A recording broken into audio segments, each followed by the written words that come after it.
청취자 여러분 안녕하십니까. 신율의 뉴스 정면 승부 진행을 맡고 있는 명지대학교 정치외교학과 신율입니다. 여러분은 오늘 아침 깜짝 놀라셨죠? 뭐 어떤 분은 사무실에서 놀라셨을 수 있고 어떤 분은 출근길에 놀라셨을 수도 있는데요. 특히 지하철 타셨던 분들 한꺼번에 비상벨이 울리는 바람에 아마 굉장히 많이 놀라셨을 것 같습니다. 여러분 왜 오늘 그 긴급 재난 문자가 갔는지 아시죠? 오늘 오전에 전북 부안군 남남 서쪽 4km 지점에서 규모 4.8의 지진이 발생했기 때문인데요. 이번 지진 수도권, 충청, 영남 사실상 우리나라 전국에서 흔들림이 감지가 된 것으로 알려지고 있습니다.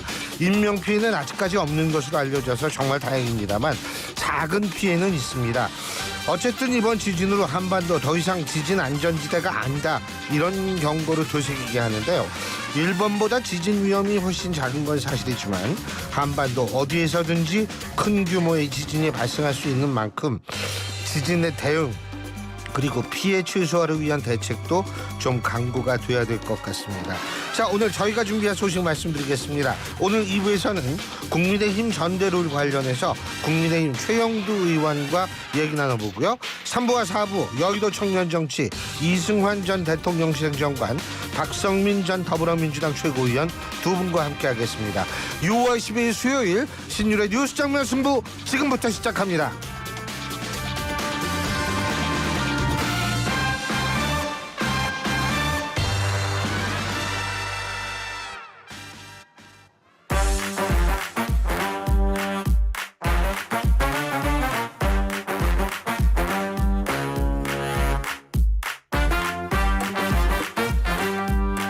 신율의 뉴스 정면 승부 언제나처럼 오늘 있었던 정치 뉴스 여러분들께 말씀드리고 함께 생각해보는 뉴스 인앤아웃으로 시작할 텐데요. 오늘도 여러분이 너무너무 걱정하시고 또 좋아하시는 이호영 아나운서와 함께하겠습니다. 안녕하세요. 안녕하세요. 이호영입니다. 좀 매너 좀 있어봐요. 이거 네. 내가 안 바꿨으면 좀 본인이 이렇게 바꿔주고 좀 그러면 얼마나 좋아요. 네, 그렇습니다. 뭘 바꾸는지 여러분 모르시죠? 아 여기 옆에 PDP가 있는데 이거 좀 바꾸는 거 좀 그렇게 좀 눈치시. 네. 근데 또 이 눈치가 없는 게 우리 이호영 아나운서의 또 다른 매력이에요. 그럼. 정말 눈치가 빠른 사람은 눈치가 없는 척을 합니다. 그래서 그렇구나.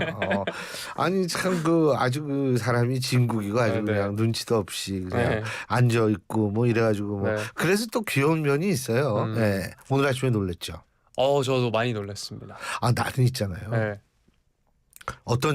왜 놀랬냐 하면 나는 이게 북한이 분명히 뭐 심각한 일을 저질렀구나. 난 분명히 그렇게 생각했어요. 근데 진짜 그게 아니라서 굉장히 좀 다행이다 이런 생각을 했죠.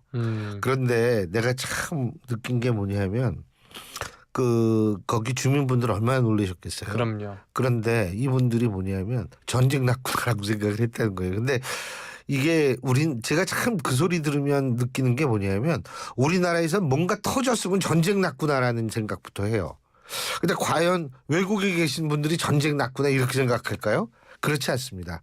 이거는 우리 무의식 속에 얼마나 이 전쟁의 이 공포가 뿌리 깊게 자리 잡고 있는지를 알 수가 있는 거거든요. 그래서 우리는 뭐만 놀랬다고 이거 전쟁 난 거 아니야? 이렇게 자동으로 나오잖아요. 이거는 진짜 지금 북한 덕분에 우리가 겪고 있는 이 한반도의 비극적 상황, 우리 멘탈, 우리의 무의식을 얼마나 지배하고 있는지를 우리가 알 수 있게 하는 부분인데요. 근데 진짜 놀랐어요. 예. 집에 있었잖아요. 그때. 저는 그 시간에 운동하고 있었습니다. 운동하던 도중에 내가 얘기했지. 몸이 안 좋으면 운동하지 말라고 그러지. 운동하면 안 운동을 하고 된다니까요. 있는 수많은 사람들이 휴대전화에서 같은 알람이 울렸고 많이들 놀랐습니다. 네. 아니 난 지하철에서 얼마나 놀랬을까요? 음. 이거 무음으로 돼도 이건 소리 나거든요. 그렇죠. 이건 소리 나죠. 그러니까 갑자기 삑 하고 사방에서 울렸을 거 아니에요. 이야, 그 생각하면은 진짜 얼마나 그 안에 계신 분들이 놀랬을까. 저는 동시에 제가 그 시간에 예를 들어 휴대전화를 들고 스튜디오 안에서 방송을 하고 있지 않았다는 게 참 다행이다는 생각도 들었습니다. 진짜 그러네. 네. 맞아요. 네. 나도 안 꺼놓거든. 네. 와. 저는 안 들고 오긴 하니까. 네. 우리 있잖아요, 우리. 없습니다. 오늘은 심지어 태블릿도 안 가져와서 태블릿은 안 울리지. 아니 태블릿에 그 자체 유심을 꽂아요? 아니요, 그런 건 아닌데 그건 오늘은 아니잖아요. 태블릿도 안 가지고 왔어요. 아. 네. 왜냐면 어제 제가 이제 태블릿으로 유튜브 화면을 실시간으로도 보고 또 여기에 지금 화면으로 보이는 PGM으로도 봤는데 우리 교수님의 얼굴이 유달리 또 아. 카메라가 좋아졌어. 음. 유달리 뽀샤시하게 나가더라고요. 맞아요. 그 뭐 다른 이유가 아니고요. 네. 제가 오늘 다른 방송 제가 진행하는 다른 방송 하나 있어요. TV 일주일에 한 번 하는 거. 그거를 녹화하고 와서 오늘 아니, 화장을 하고 왔어요. 저는 카메라가 좋아져서. 내가 이 원래 아버지 주로 뻘인데 내가 얘기를 하면 그냥 눈치가 빠른 사람 눈치 없는 척합니다. 그렇구나. 아유, 오늘 여러분 우리 모두 놀랬습니다. 어쨌든 여러분 오늘 저희 방송 여러분이 의견 있으신 분 우물정 0945 샵 0945로 문자 보내주십시오. 그러면 제가 방송에서 여러분의 의견 되도록 다 반영하도록 하겠습니다. 짧은 문자 50원, 긴 문자 100원의 유료 문자임을 말씀을 드립니다. 자, 그러면 오늘 어떤 얘기부터 해볼까요? 네, 더불어민주당의 이재명 대표 쌍방울 대북 송금 혐의로 추가 기소됐다는 소식입니다. 수원지검 형사 6부 이재명 대표에게 제3자 뇌물, 남북교류 협력에 관한 법률 위반 등의 혐의를 적용해서 재판에 넘겼는데요. 지난 6일 이화영 전 경기도 평화부지사는 쌍방울 대북 송금 혐의 등으로 1심에서 징역 9년 6개월을 선고받은 바 있습니다. 이전 부지사 측은 재판부가 편파적인 증거에 취사 선택을 했다면서 항소를 제기한 상황이고요. 앞서 검찰이 이 대표를 대북 송금 혐의 피의자로 전환해서 이미 2차례 소환 조사를 벌인 바 있는데요. 지난해 9월엔 해당 혐의로 이 대표에게 구속영장을 청구를 했지만 서울중앙지법이 이를 기각한 바 있습니다. 이 대표는 이전 부지사 김성태 쌍방울 전 회장과 공모해서 2019년 1월부터 4월까지 북한 황해도 스마트팜 지원 명목으로 500만 달러, 2019년 7월부터 2020년 1월까지 경기지사 방북 의전 비용 명목으로 300만 달러를 금융제재 대상자인 북한 통일전선 부장을 통해 조선노동당에 각각 대납하도록 한 혐의를 받고 있습니다. 수원지검은 당시 이재명 경기지사와 이화영 경기도 평화부지사가 공모해 북한 측이 요구한 황해도 스마트팜 지원 이행을 쌍방울 그룹에 독촉했다면서 기소 이유를 밝혔습니다. 검찰은 1심 재판부가 국정원 문건을 증거로 채택하지 않고 배척했다는 이전 부지사 측의 주장과 관련해서는 재판부는 검찰이 압수수색 등으로 확보한 국정원 문건을 전부 증거로 채택했고 국정원 문건 대부분의 내용이 관련자 법정 증언, 객관적 자료들과 일치하는 등 공소 사실에 부합하는 유력한 증거로 판단했다 이렇게 밝혔습니다. 검찰은 범죄에 상응하는 처벌이 이루어지도록 공소 유지에 최선을 다하겠다 이런 입장이고요. 이전 부지사는 여전히 당시 이 지사에게 보고하지 않았다 입장을 고수하고 있습니다. 검찰은 이전 부지사의 1심 재판부가 판단하지 않은 이재명 방북 보고 여부를 규명하는 데 주력할 것으로 전망이 되고 있는 상황입니다. 자, 이재명 대표의 이른바 사법 리스크 쌍방울 대북 송금 혐의까지 추가되는 모양새입니다. 검찰의 추가 기소 어떻게 보시나요? 이제 이화영 전 부지사의 재판 결과가 결국 이재명 대표로 이어진다라는 거는 재판 이전부터 많이 나왔던 얘기고요. 그렇기 때문에 이거는 새삼스럽다라고 보기는 힘듭니다. 근데 중요한 것은 뭐냐면 이재명 대표를 둘러싼 기소 사법 리스크가 커지고 있다라는 것은 분명한 것 같고요. 이것과 그렇다면 우리가 이제 여러 가지 생각할 수 있는 부분이 있는 게 지금 다시금 사법 리스크가 본격화되고 있는 이 상황과 지금 민주당 내에서 여러 가지 얘기들이 나오죠. 당원 당규를 둘러싼 개정된 당원 당규를 둘러싼 얘기도 나오고 여러 가지 얘기가 나오는데 이런 부분하고 어떤 관계가 있을까? 제가 볼 때 이런 거를 보는 게 또 하나의 중요한 지금 정치판을 보는 흥미로운 관전 포인트가 아닐까 이런 생각이 들고요. 그리고 민주당의 반응이라는 거는 또 안 봐도 잘 알 수 있죠. 뭐냐면 특검을 하자든지 누굴 특검하냐면 검찰에 특검하자 그럴 겁니다. 그리고 일부에서 나오는 판사 그건 민주당은 아니고 강성 지지층에서 주로 나오는 건데 판사를 탄핵해야 된다. 이런 얘기들 아마 당분간 앞으로 계속 나올 거라고 사실 보이는데 이런 모습이 과연 여론에게 어떻게 비춰질까 하는 것도 우리가 한번 또 흥미롭게 지켜볼 수 있는 또 다른 관전 포인트가 아닐까 이런 생각이 듭니다. 그래요. 아니 우리 다른 얘기 좀 오래 해야 되기 때문에 여기까지 할게요. 네. 어떤 이야기? 다음 얘기인가요? 아니 이제 내가 또 뉴스인 부탁할 게 하나 있거든. 네. 빨리 해요. 자, 다음으로는 이제 국민의 상임위 불참 관련 소식인데요. 국민의힘은 더불어민주당이 일방적으로 진행하는 국회 상임위원회에 불참하기로 했습니다. 추경호 원내대표 의회 정치 정상복구 의원총회를 국회에서 열었고요. 이후 기자들과 만나서 민주당이 일방적으로 진행하는 상임위는 원초적으로 정당성을 인정할 수 없게 불참한다 이렇게 이야기했습니다. 여야 합의 없이 진행되는 국민의힘이 참여하지 않는 상임위에서 결정되는 어떤 법안들도 동의할 수 없다라고 이야기했고요. 본회의 통과된다면 대통령에게 제2의 국권 행사를 강력히 건의할 방침이다라고 설명했습니다. 민주당이 추 원내대표는 민주당이 여야 협상이 이뤄지지 않을 경우 나머지 7개 상임위원장도 단독으로 선출하겠다고 한 데 대해선 일당 독재적인 발상이다라고 비판을 했습니다. 개혁신당 천하람 대표가 민주당 박찬대 원내대표에게 최상병 특검법 합의 처리를 조건으로 여당의 법제사법위원장을 돌려주는 안을 제안한 데 대해선 이런저런 조건이 있으면 법사위를 내놓을 의향이 있는지 민주당에 물어봐달라 이렇게 말을 했습니다. 추 원내대표는 반쪽 의장이 만들어낸 반쪽 국회가 브레이크 없는 폭주를 시작했다 이렇게 비판을 하고 있는 상황이고요. 민주당의 국회법 개정안 발의를 겨냥해서 거대 야당 입맛에 맞춰서 국회법을 기괴하게 개조하는 악법들이 쏟아졌다라고 지적을 했습니다. 또 국민의힘 어제 더불어민주당의 11개 상임위원장 단독 선출에 항의하면서 우원식 국회의장에 대한 사퇴 촉구 결의안을 발의를 했는데요. 우 의장이 국회의장으로 선출된 지는 이제 6일이 됐습니다. 추경호 국민의힘 원내대표 어제 잠시 보고를 드린 후에 우원식 국회의장 사퇴 촉구 결의안을 준비했다라면서 당론으로 사퇴 촉구 결의안을 발의한다 이렇게 말을 했고요. 배준영 원내수석 부대표는 의장실에 다선 의원이 모였을 때 우 의장이 보인 행태에 우린 분노하지 않을 수 없었다라고 말을 했습니다. 국민의힘 결의안을 보면 국회의장 의원식은 2024년 6월 10일 본회의에서 상임위원장 선거안건 상정과 표결 과정에서 중립적이고 공정한 의사를 진행할 의무가 있음에도 불구하고 편파적인 의사 진행과 의사 일정 작성으로 중립 의무를 어겼다. 강제적으로 국회의원 상임위를 배정하는 등 일반 국회의원의 표결 심의권을 심대하게 침해하는 등 중대 위법한 권한남용으로 국회 및 헌법에 보장된 의회 민주주의를 심각하게 훼손했다라고 지적을 했습니다. 우 의장에 대한 사퇴 촉구 결의안 역대 국회의장 사퇴 촉구 결의안 중 가장 빠르다라고 하던데요.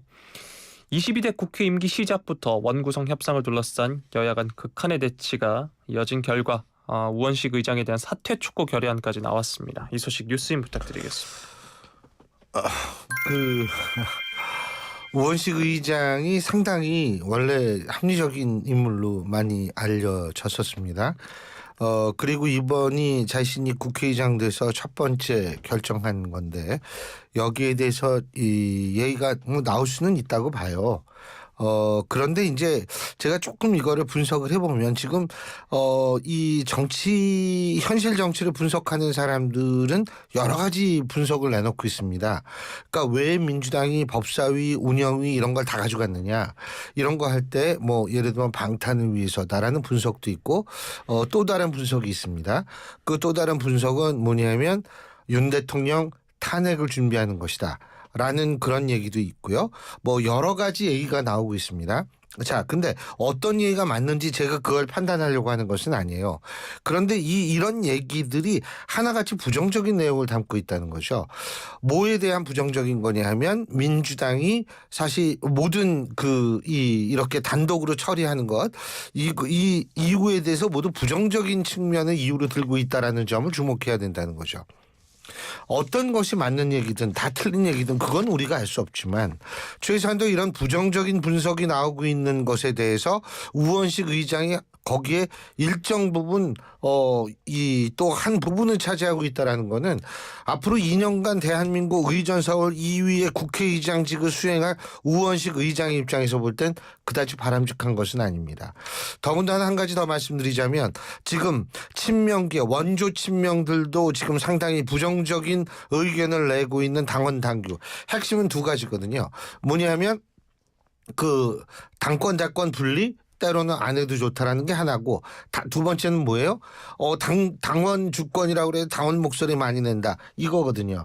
저는 개인적으로는 당원 주권이라는 게 대의민주주의의 훼손이라고 생각하는 사람이지만 어쨌든 그건 그렇더라도 이 두 가지거든요. 근데 이 당원 주권에 굉장히 열광하는 측이 있어요. 바로 민주당의 강성 지지층입니다. 근데 그 민주당의 강성 지지층, 당원 당규 막 환호하는 강성 지지층이 지금 누구한테 환호하고 있느냐 하면 우원식 의장에게 환호하고 있어요. 그렇다면 우원식 의장은 어떻게 생각해야 될까요? 전 그게 제일 궁금해요. 야, 내가 이거 될 때 그렇게 욕을 넘어서 됐는데 이제는 칭찬을 듣네 하면서 기분 좋게 생각을 해야 될까요? 아니면 이거 내가 사실 그런 의도는 아니었는데 이게 어떻게 얘기가 이상하게 돌아가네? 라고 생각해야지 옳을까요? 전 우원식 의장이 어떻게 생각하는지는 모르겠어요. 하지만 결과론적으로 볼 때 심지어 그건 제가 기사를 그대로 인용한 거니까 여러분 오해하지 마시고요. 남자 추미애 의원이라는 얘기까지 한다는 겁니다. 우원식 의장한테. 그렇다면 우원식 의장이 기분 좋아해야 할지 어떻게 해야 할지 본인의 판단이지만 전 그거 굉장히 궁금해요.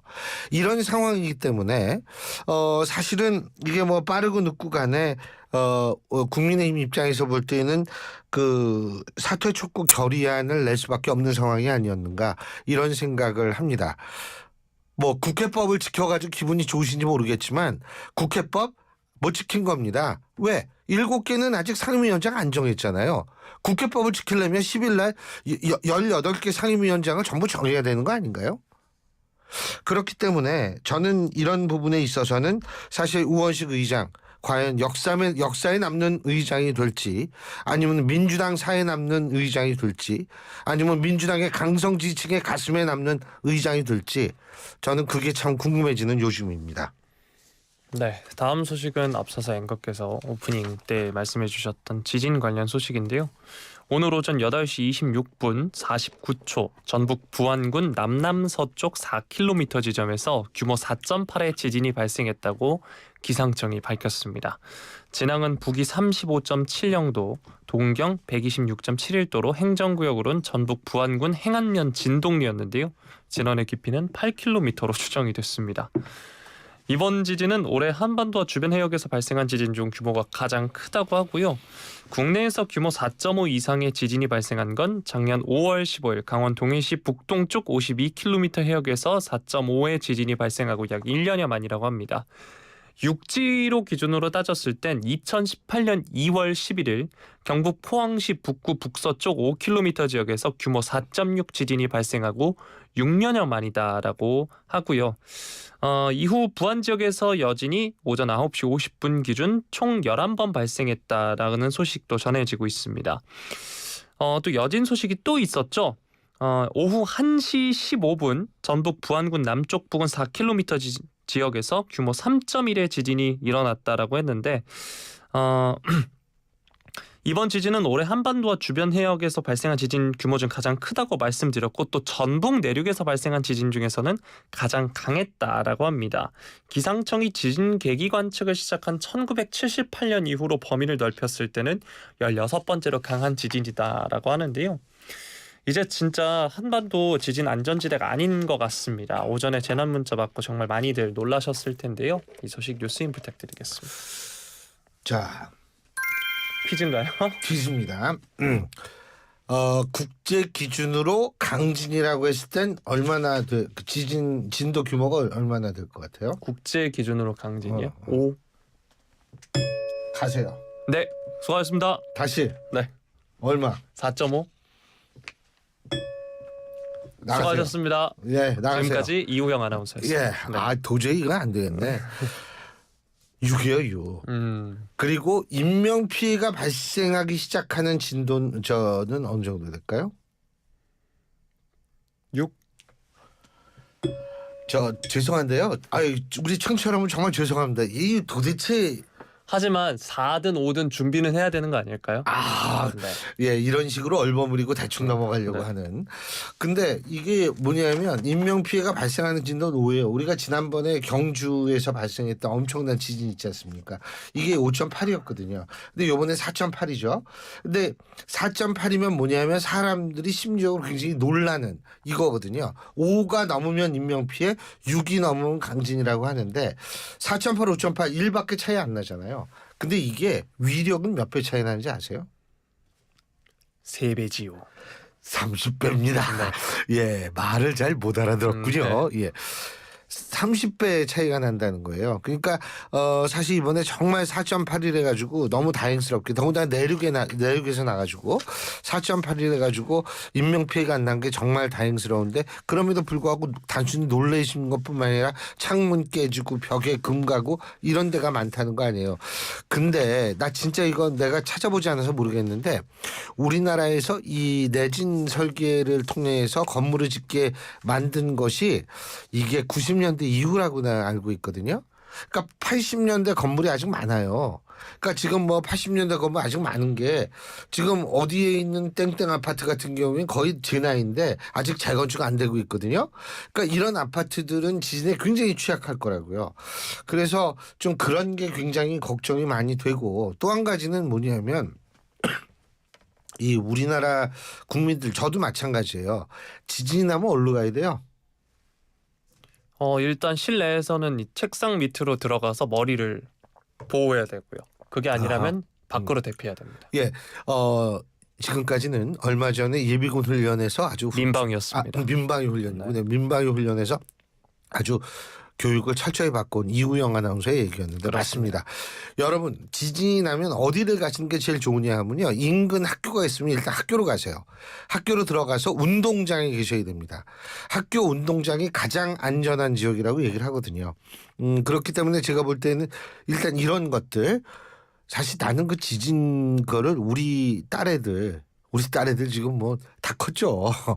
다 컸는데 얘들이 애기였을 때 그 저기 어린이대공원 맞나요? 그 세종대학교 있는데. 네, 맞습니다. 어린이대공원 건너편에 어린이 소방안전 교육관이라는 게 있는데 거기를 데리고 갔을 때 실감나게 지진 그 체험하는 데가 있거든요.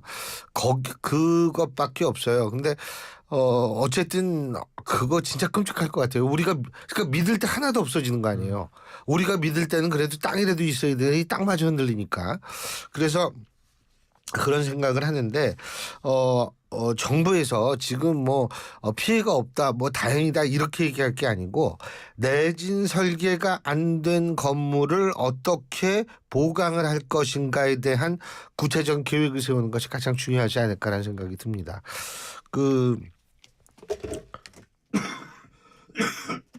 네. 이럴 때는 대신 좀 무슨 얘기를 해주는 네. 그런 매너, 센스 있는 매너. 뭘 하시는지 몰랐어요. 처음에 컵을 치시길래. 예, 네. 이렇게 눈치가 없으면 그래요. 근데 어쨌든 좀 그랬으면 좋겠다는 생각이 들어요. 네. 이거는 우리 생명에 관한 문제니까 좀 발빠르게 움직여줬으면 좋겠습니다. 그렇습니다. 자, 다음 소식 살펴보도록 하겠습니다. 예, 자 다음 소식은 네. 어제 여러분들이 많이 보셨을 한국 대 중국 이 축구 경기에 관한 얘기입니다.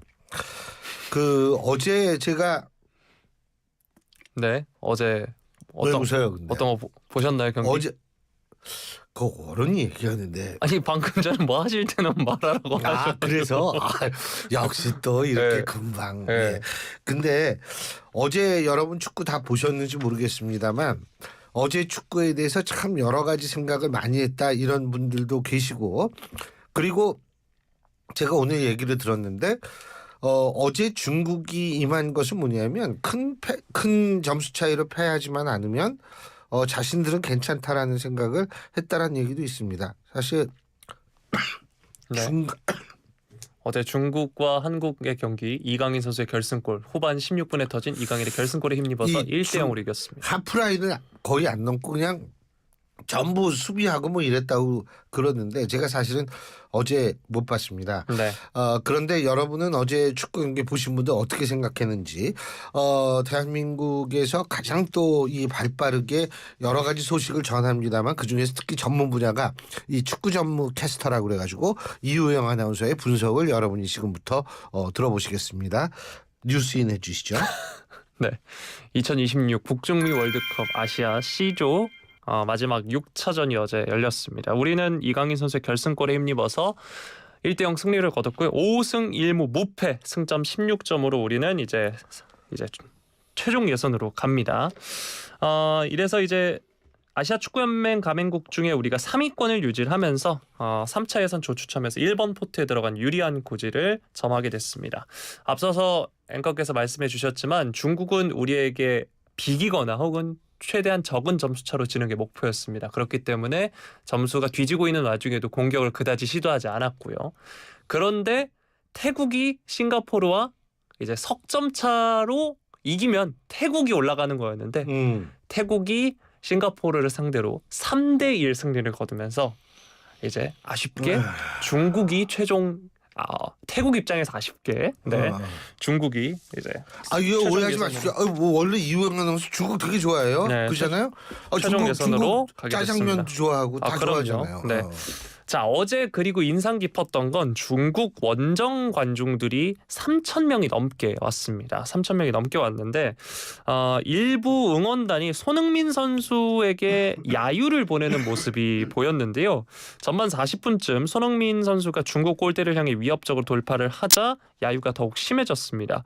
이를 인지한 손흥민 선수 중국 원정 팬을 향해서 손가락 3개를 펴면서 이렇게 보였는데요. 이게 나중에 후에 인터뷰를 들어보니 지난번 경기 때 3대0으로 저희가 이겨서 그걸 보여준 의미였습니다. 네. 사실 뭐 3위 뭐 남을 모욕하려고 하는 거 이런 의미가 없잖아요. 네.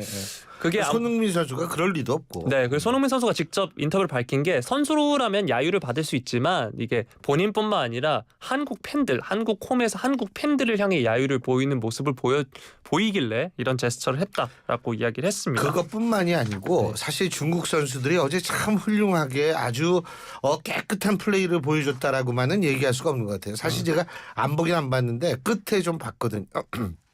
근데 손흥민 선수한테 태클 들어가지고 물론 옐로우 카드 받았지만 그런 식으로 축구를 해도 되는지는 모르겠어요. 예.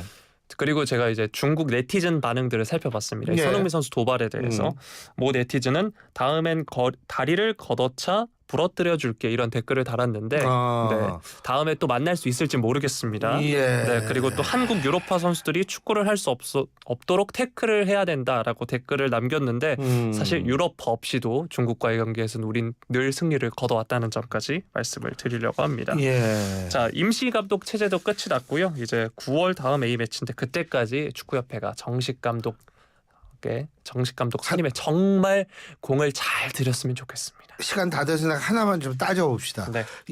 얼마 전에 그랬잖아요. 중국은 당연히 이긴다 그랬잖아요. 네. 물론 이긴 이겼지만 1대0이 아니라 한 5대0으로 이겼어야 되는 거 아니에요? 네, 중국이 워낙 준비를 잘해왔고요. 우리도 그다지 무리한 그런 경기는 플레이는 아니었습니다. 안 했다.